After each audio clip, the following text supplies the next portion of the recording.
The moment I realized everything I thought I knew as a human was about to be challenged was the moment I looked into a princess's long ears and startled eyes. One word, just one word could change everything. Stunning. And her reaction nearly made her fall.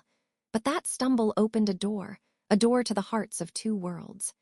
Kael stepped off the shuttle with a small stumble, his gravity boots emitting that familiar high-pitched whine that always seemed to betray his coordination at the worst moments. The air of Eryndor was crisp and unusually fragrant, carrying a faint scent of minerals and blossoms that defied his earth-trained senses. He squinted at the gleaming city before him. Towers of translucent crystal spiraled into the twin suns above, and the sky shimmered with prismatic currents, as if the atmosphere itself had been woven from liquid light. He had expected grandeur, but this was an optical symphony, a place where physics seemed to flirt with imagination. He muttered under his breath, "If my boots break now, I'm going to be a very expensive ornament."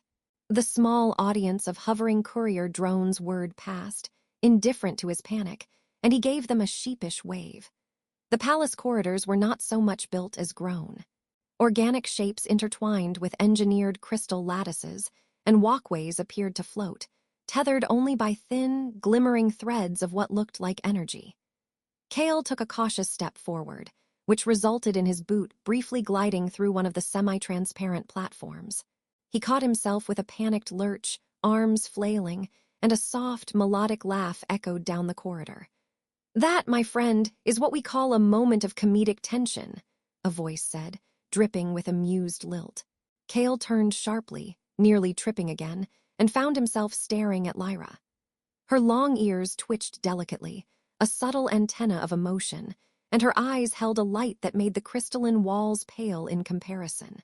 She was standing just a few meters away, tilting her head slightly, and for a moment Kael's brain short-circuited.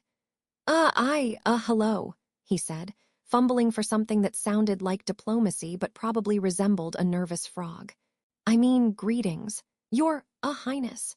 He waved vaguely at her, realizing halfway through that the motion could have been mistaken for an attempt at a dance. Lyra's eyebrows rose, if eyebrows could rise in a way that suggested both amusement and curiosity, and the faintest trace of a smile curved her lips. Her hair shimmered faintly, silver threads catching the light, and Kael found himself momentarily hypnotized by the subtle movement, the way it seemed to flow without the constraints of gravity. He coughed awkwardly. "I mean stunning," he blurted out. "You're stunning." Lyra blinked. Then, in a reaction that was all too human, her weight shifted slightly, and she teetered on the edge of the floating platform. Kael's stomach dropped in perfect sync with hers. Oh no," he muttered, lunging forward with a coordination he didn't know he possessed. Their hands collided in a clumsy, mutual reflex, and for a split second, the princess's wide eyes locked on his in a mixture of shock and embarrassment. Kael felt the awkward warmth of skin against skin, human, alien, and entirely accidental, and immediately stammered. Sorry, gravity, slippery, my fault." Lyra's laugh, a soft, tinkling sound that seemed to harmonize with the hum of the crystal towers, broke the tension. "Your boots are unpredictable," she said, and Kael could have sworn her ears flicked almost indignantly, though elegantly. "And your words are bold." Kael swallowed, trying to regain composure, and realized he had somehow planted himself in a position that made him look like a human garden ornament in the midst of a majestic alien palace. His gaze flitted over the corridors, noting the floating luminescent flora and the occasional levitating glyph that seemed to shift according to thought or mood. "I can be bold," he said, attempting to add humor, "especially when I almost accidentally eject a princess into the stratosphere." Lyra's laughter grew, a musical cadence that seemed to ripple across the corridor's surfaces. She straightened, brushing a strand of shimmering hair from her face, and Kael noticed the subtle color shifts of her skin, pale blue one moment, a warmer ivory the next, as though her emotions painted her like living art. The absurdity of the situation struck him suddenly, and he laughed as well, a high, nervous sound that he hoped sounded charming rather than panicked. "You laugh too," he said, trying to sound casual, "which makes me feel slightly less likely to be executed for incompetence." Lyra's ears twitched again, a delicate motion that made her seem simultaneously alien and endearingly human. "We would not execute you," she said, her tone teasing. "Not for this. Though your entrance, graceful as a falling comet, does warrant a commendation in cautionary conduct." Kael grinned, relieved at her lightheartedness. "A commendation, I'll treasure it," he said, bowing low enough that his boots whined in protest. He glanced down at the floor, which shimmered with suspended motes of light, and realized that the palace, while dazzling, was a playground for clumsiness and charm alike.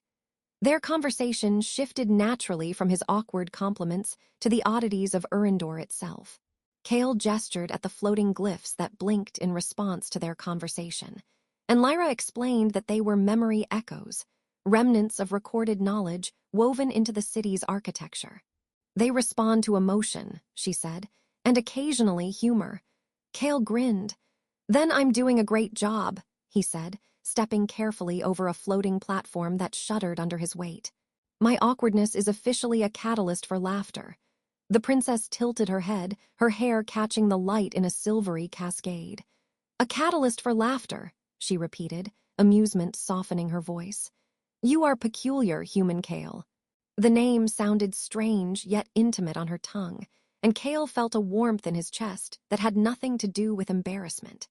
He made a show of bowing again, causing a small cluster of luminescent spores from the flora to swirl around his head. "I accept that as a compliment," he said, grinning under the glowing particles.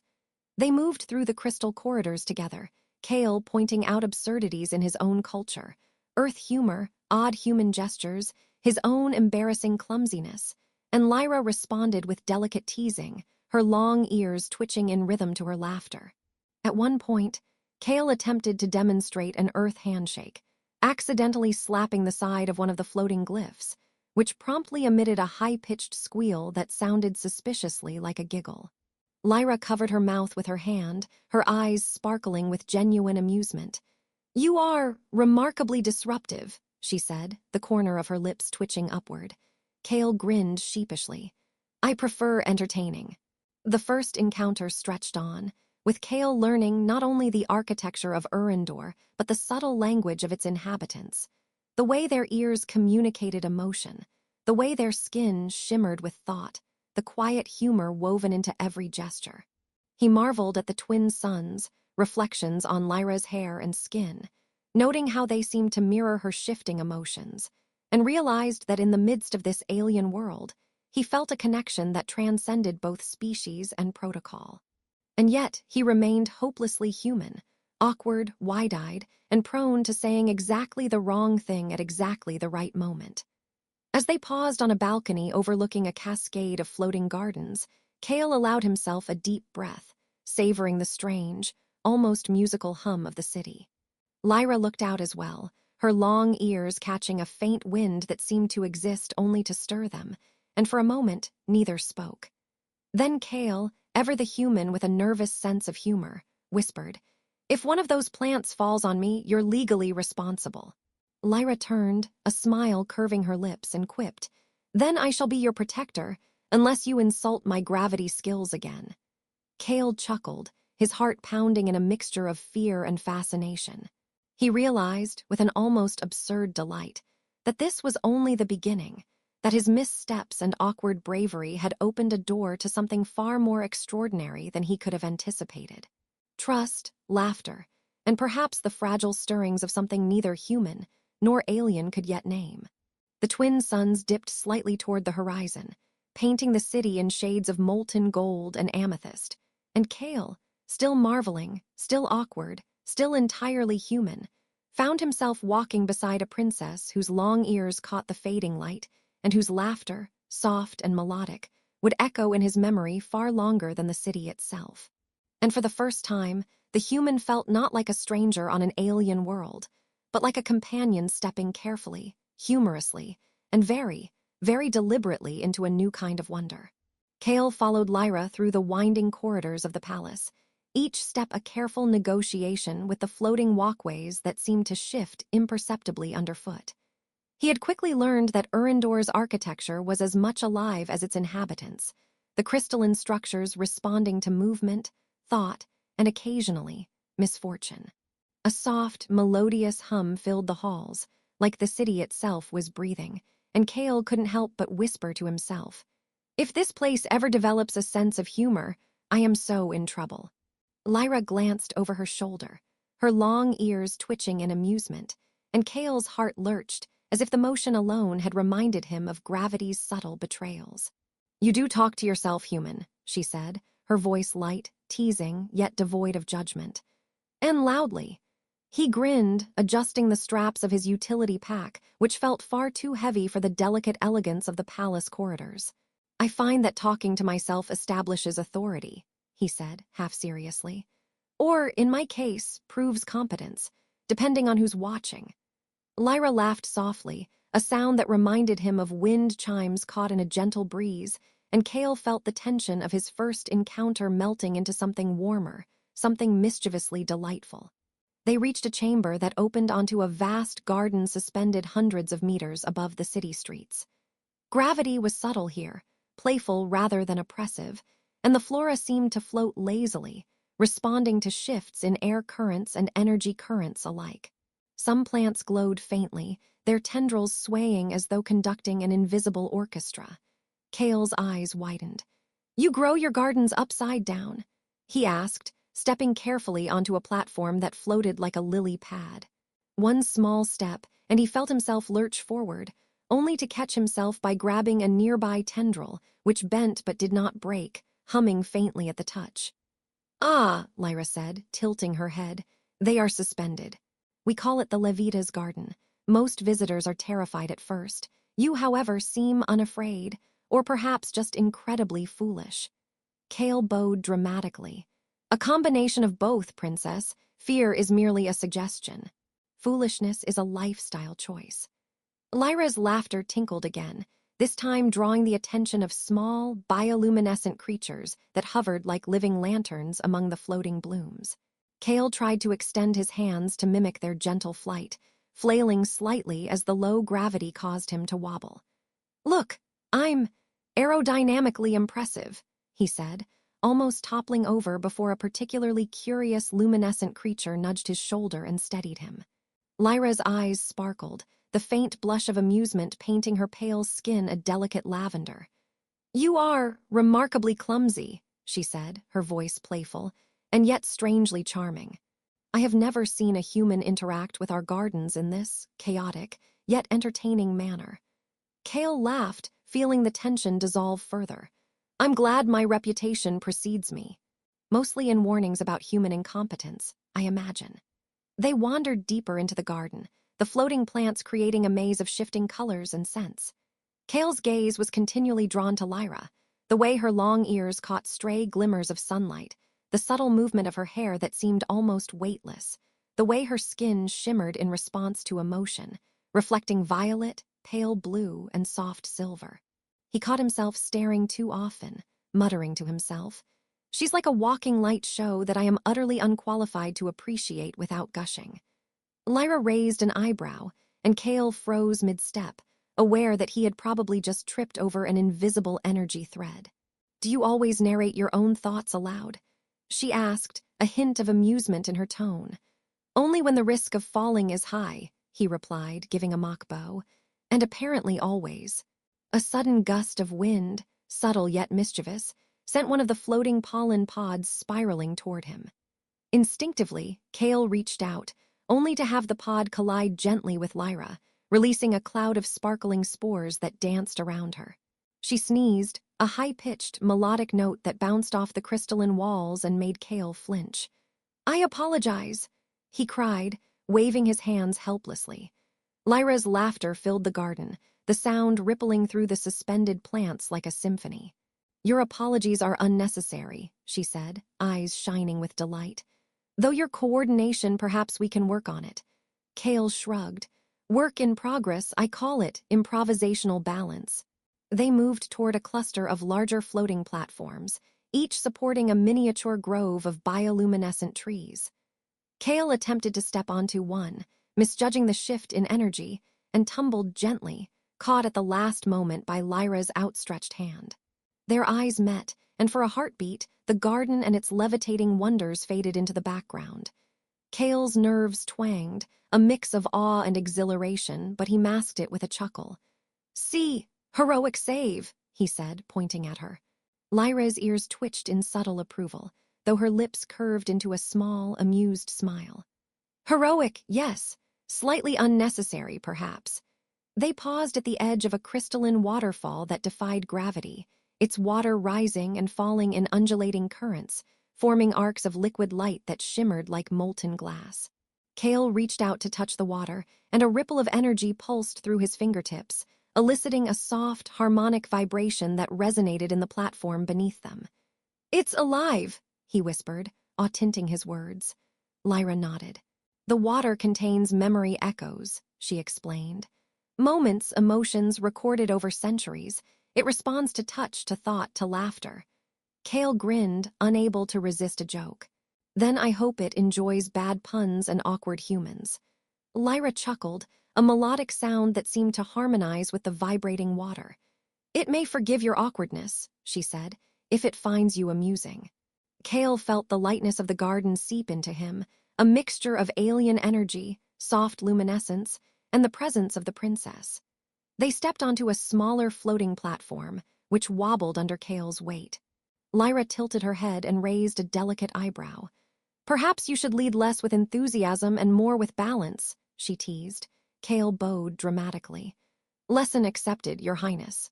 Next time I shall glide with grace, or at least less imminent disaster." Lyra laughed, the sound like liquid silver, and Kael felt a warmth in his chest, an alien yet comforting resonance of connection. The afternoon drifted into evening, the twin suns casting long, iridescent shadows across the floating gardens. Kael and Lyra discovered a secluded grove where the flora formed a soft, glowing canopy. Bioluminescent tendrils swayed gently, illuminating their faces. Kael plopped down on a floating moss-like platform which quivered slightly under his weight. "This is amazing," he murmured, hands splayed to steady himself. Lyra hovered nearby, long ears brushing lightly against the glowing foliage. "It is," she said, her voice soft, contemplative. "And yet you have a peculiar way of seeing it." Kael shrugged, feigning modesty. "I call it interpretive chaos. Adds flavor to exploration." Lyra tilted her head, her glowing eyes studying him with curiosity, and Kael felt his stomach twist in a mixture of nerves and delight. The evening's playfulness gave way to quiet conversation. Kael asked questions about Eryndor, its history, its customs, and Lyra answered with gentle patience, weaving humor and light sarcasm into her explanations. He told stories of Earth, of gravity boots that occasionally betrayed him, of humans' fascination with space and humor, and of his own clumsy attempts at diplomacy. Lyra laughed, lightly teasing him, occasionally flicking her long ears in amusement, occasionally mimicking his awkward gestures, which only intensified the laughter. The garden, the city, and the twin suns above seemed to condense into this single moment of connection, a mixture of wonder, absurdity, and warmth. As the twin suns dipped below the horizon, painting the floating gardens in molten gold and deep violet, Kael realized that he had spent hours in Lyra's company without once feeling the pressure of protocol, without the weight of expectation. He had laughed, stumbled, teased, and been teased in return. And through all of it, he had glimpsed the shy, curious, playful essence of the princess. She was luminous, elegant, and startlingly human in her reactions, yet entirely alien in the fluidity of her world. Kael leaned back slightly, letting the gentle buoyancy of the platform hold him, and whispered, "I hope I don't fall off emotionally this time." Lyra's laughter rang out one final time as the stars began to twinkle in the darkening sky, a musical punctuation to their shared adventure. The evening had been a dance of levity and wonder, a careful blending of humor, alien spectacle, and the slow emergence of trust, a bridge between worlds built on laughter, stumbles, and the unexpected grace of a shy princess learning to trust a human. The first rays of Eryndor's twin suns struck the crystal towers with a brilliance that made Kael squint and swear under his breath. He adjusted the straps on his pack, which now felt less like a burden and more like a personal challenge. to survive the day without tripping spectacularly into a floating flower bed or accidentally demolishing a memory glyph. Lyra had suggested a private tour atop one of the city's highest spires, a place where the light fractured into shimmering rainbows across crystalline walls, and Kael had accepted with a mix of nervous anticipation and entirely human bravado. He muttered to himself, "Okay, Kael, just don't embarrass yourself. That's the only rule. Possibly, too, don't embarrass the princess either." His boots whined in agreement or possibly in protest, and he stepped onto the first floating platform, which bobbed gently beneath his weight. Lyra awaited him at the center of the spire's observation deck, her long ears twitching in amusement as Kael approached with exaggerated caution. "You are remarkably slow for someone so desperate to impress," she said, her voice a teasing lilt that made him grin nervously. He raised a hand in mock salute. "I call it dramatic effect," he replied. "Keeps the audience engaged and prevents falling off high towers mostly." Lyra chuckled, the sound carrying lightly across the open deck, and Kael felt a thrill of warmth in his chest. It was strange how quickly laughter had become a form of intimacy, how shared humor could bridge worlds, species, and social protocol.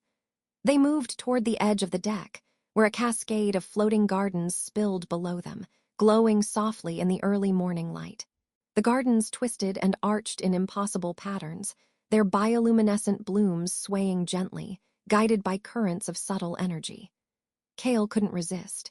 He leaned slightly over the edge, peering at the kaleidoscopic plants below, and muttered, "If one of these decides to detach, I hope it falls somewhere safe, like not on me." Lyra's eyes sparkled. "They are quite resilient," she said, her lips twitching upward. "Mostly they have a sense of humor, unlike certain humans I know."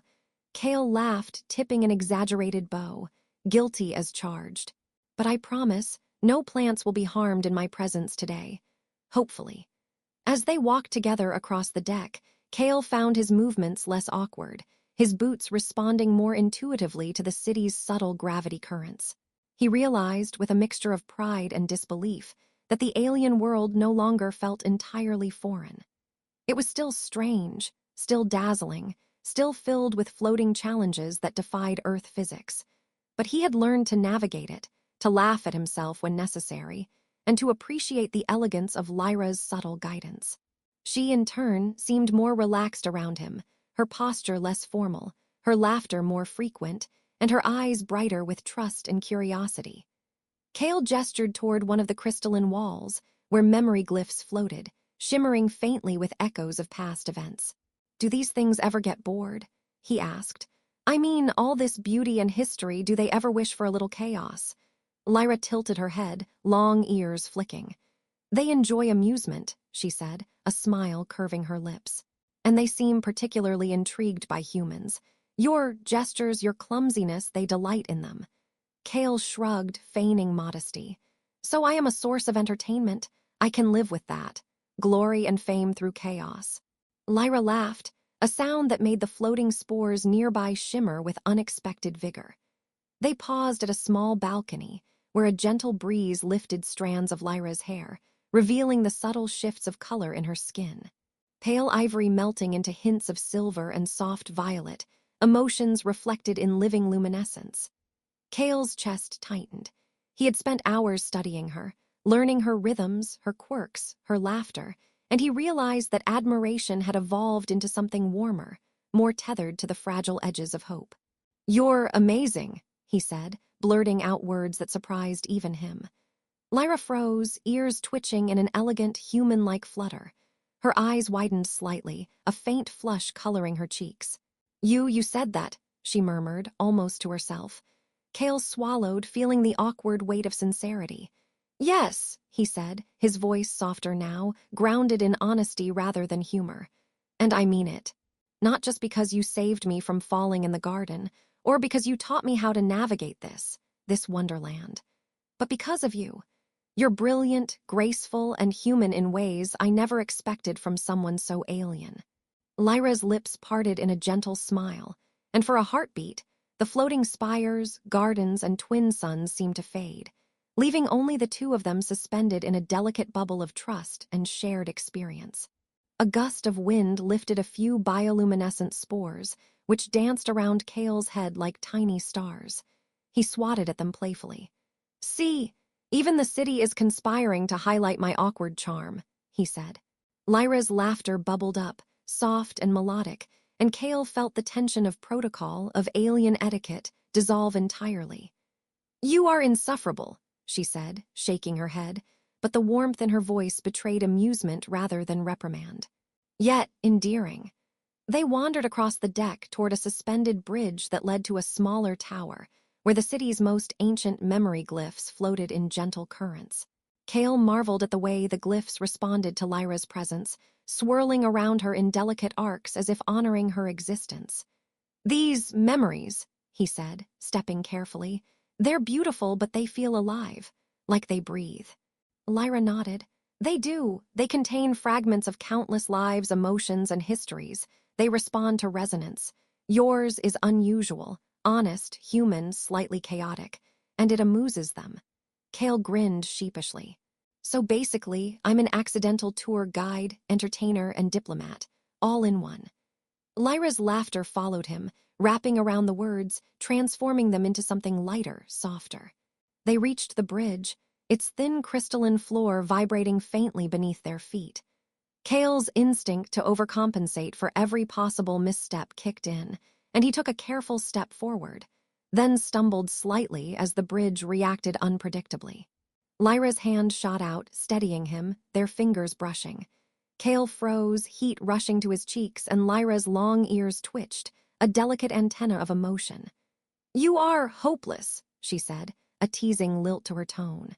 Kael chuckled nervously, and yet somehow remarkably persistent. She laughed again, eyes sparkling. "Persistent is one way to describe it." The sun dipped lower, painting the spire in molten gold and violet hues. Kael leaned against the railing, watching the floating gardens ripple beneath the wind. Lyra joined him, her presence calm, graceful, and unexpectedly grounding. They shared a quiet moment, speaking in whispers, teasing lightly, and exchanging small insights about their worlds. Kael felt himself transformed, not by technology or knowledge or the wonders of Eryndor, but by the gentle courage required to connect across differences, to speak honestly, and to embrace the chaos of humor as a bridge. He realized he had learned patience, humility, and the value of observing before leaping, though sometimes the leap was necessary, messy, and entirely human. Lyra, in turn, seemed to have discovered that trust could be playful, that curiosity could coexist with caution, and that laughter could be a language of its own, crossing species and planetary boundaries. They had navigated gardens that floated, bridges that bent with thought, and streams of living memory, all while discovering a shared rhythm that neither had anticipated but both cherished. A final breeze swept over the spire, lifting strands of Lyra's hair, highlighting the shimmer of her skin, and Kael, with all his awkward charm, reached for her hand. She allowed it, a gentle, deliberate gesture that carried more meaning than words. "This has been remarkable," he said softly. "Not just the city, not just the gardens, you, all of it." Lyra's smile was warm, genuine, and unguarded, the soft luminescence of her skin catching the last light of the setting suns. "And you, human Kael," she said, "have been unexpectedly enlightening." They stood together on the balcony, watching the city's luminescence awaken beneath the twilight, laughter and conversation mingling with the hum of floating platforms and bioluminescent flora. The twin suns had set, leaving a velvet sky speckled with distant stars. Kael breathed deeply, feeling the weight of accomplishment and wonder alike.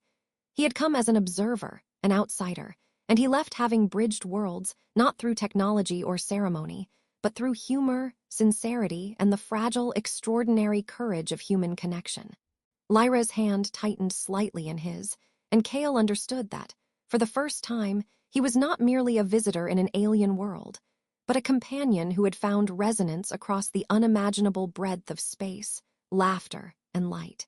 And in that suspended moment, amid gardens that floated, glyphs that sang, and a princess whose long ears twitched with amusement and trust, Kael smiled, aware that he had stumbled, laughed, and learned his way to something rare. A connection that would endure far